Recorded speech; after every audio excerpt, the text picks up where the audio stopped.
So I'm really excited about this video. I've seen quite a few people do this on YouTube and I decided to do my own. This video is going to be all about my style evolution.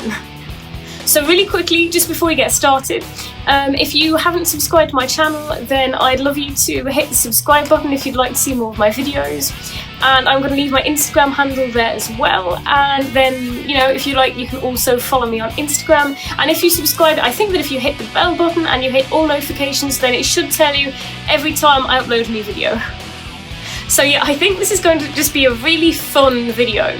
I've been going back through, you know, loads of photographs. Please forgive me if the quality isn't, you know, totally excellent, because obviously I didn't necessarily know 10 years ago that I might end up using some of the photos for a YouTube video, you know, 10 years later. So please forgive me for that. I've tried to find, you know, photos that are at least fairly decent, that, you know, don't have like, you know, odd backgrounds or anything like that. So my style has definitely changed a lot over the years, and I think I start this at the age of about, probably about 15, 16, and then the next photos probably start when I'm about 18, 19. Okay, let's get into it. So yeah, this first photograph you can see, you know, I was about 15, 16, and you can see that even back then I was actually quite androgynous even then.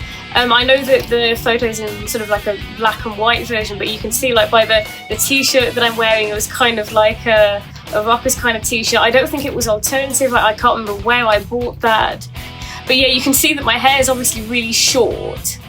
When I got to the age of about 18, I did decide to start growing it out. I think one of the reasons was, I don't know, I think maybe, I wouldn't use the word pressure, but I think I was probably surrounded by a lot of femininity, and I do think that that had something to do with it, that maybe I wanted to be seen as attractive in the eyes of other people. But I think part of it was also the fact that with short hair, it felt like there was only a certain amount I could do with it, especially because at the time it was very short.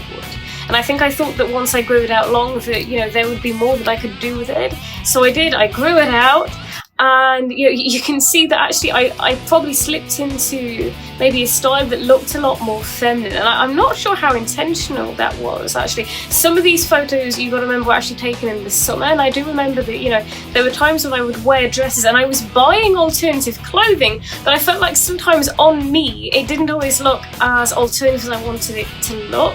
It's like I would buy dresses because, you know, I think I liked dresses, and I've always liked dresses, you know, because they're actually quite dramatic, and I like that, and they've often had like beautiful prints and cuts, and you know, sometimes that was really exciting to me.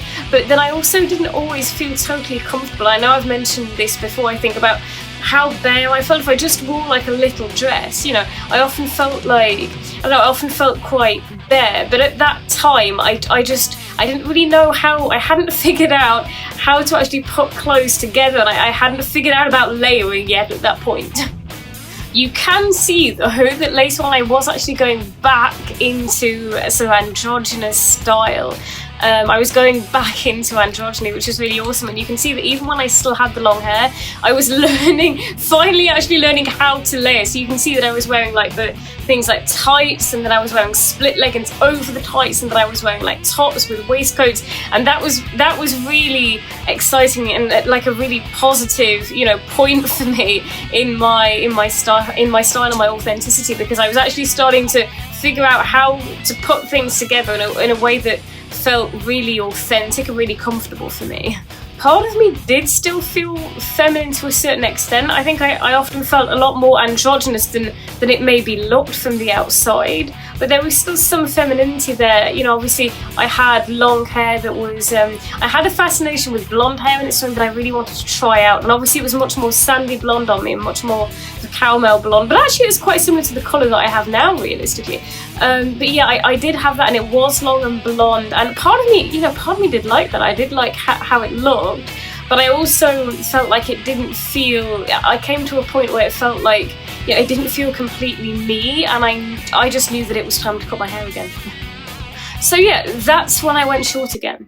That's when I cut it short, and I remember when I mean, it was the first time I had been short in 4 years, but I didn't go as short as I'd had it before. You know, I really had it styled, and it was styled so well. I think I had it done at one point when I was abroad, and I just, oh god, I loved how they did it. And I just remember when I had it done that first time, feeling so incredibly confident. I was looking at myself in the mirror, and I just felt so confident with the way I looked, and the way that my hair looked just felt so in line with how I felt about myself. It was just an amazing feeling.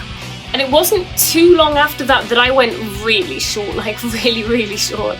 I think that was the first time, even though I'd been very short when I was younger, when I was about 15, 16, I'd never actually had the sides shaved, and I think this was actually the first time that I had the sides shaved. So yeah, I went very short, very androgynous, but I also went blonde as well, which definitely felt like androgyny, but sort of more going towards the feminine side. I'm not really sure about using the word feminine, but yeah, it was definitely more of a feminine sort of androgyny. Like there were definitely feminine elements and aspects added into the look there, I think. When I first came out, I think I went not just androgynous, I think I actually went a lot more masculine in my presentation. And I think a lot of people go through that, you know, when you first come out and you're kind of, you know, you're figuring things out. And I loved having the freedom to dress exactly how it was. And you know, I had always dressed my way, but now I felt like I was expressing other things. I was also expressing my gender and my sexuality more freely. I think at times, you know, at that point, just after I first came out, there were probably times when I leaned a little bit more masculine than I would really see myself as now, but it's definitely something that felt right at the time. I also went back to my natural colour, so I was very dark as well, and I think that made a difference, because I went from having like blonde hair to having much darker hair. And I think, I don't know, obviously not saying that dark hair is less feminine, but you know, in some ways the blonde felt like it added sort of like a lightness to me. And then when I went back to my natural colour, it was definitely felt like a very heavy look in some ways, I think. But you can definitely see, especially after I came out, that I really started to just come into my own with style. I mean, obviously, you know, around that time as well, I actually, you know, soon after that then started in the full-time work, so there were times when I couldn't, you know, be fully expressive, as I wanted to be in work. But certainly outside of that, you can really see me sort of coming into my style and like learning more about myself in terms of the way that I present and the way that I express myself. And yeah, there was so much more androgyny, so you can really just see the androgyny, you know, full throttle at this point, I think. I was also starting to experiment a lot more, and I did do a lot of experimentation at uni as well, which, you know, even though my style wasn't where it is now, it sort of led me, you know, it brought me to this point eventually. And so yeah, you know, all of those years and all of that experimentation really brought me to, you know, where my style is, where my creative expression is, and where my gender expression is now as well today. There's definitely a whole lot of androgyny in the way that I dress today, like for sure. Like if you've seen my Instagram, or you've seen any of my other photos, but there are definitely elements of femininity to it. Like I do still wear makeup. I've always worn makeup. You know, I love a bright lipstick. You know, there were definitely, and I wear jewelry, all sorts of things. So there were definitely elements of that. And a lot more colour. When I was younger, there was a lot of black, there was a lot of really dark colours, because, you know, I saw myself as very goth. And it's kind of ironic that we're talking about it today, because obviously I'm wearing black right now, just fully in black.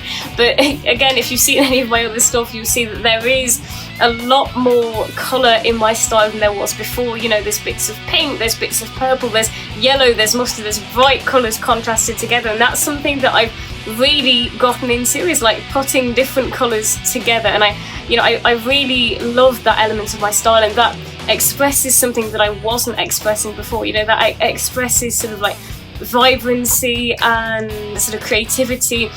And that's definitely a really important part of my style now as well.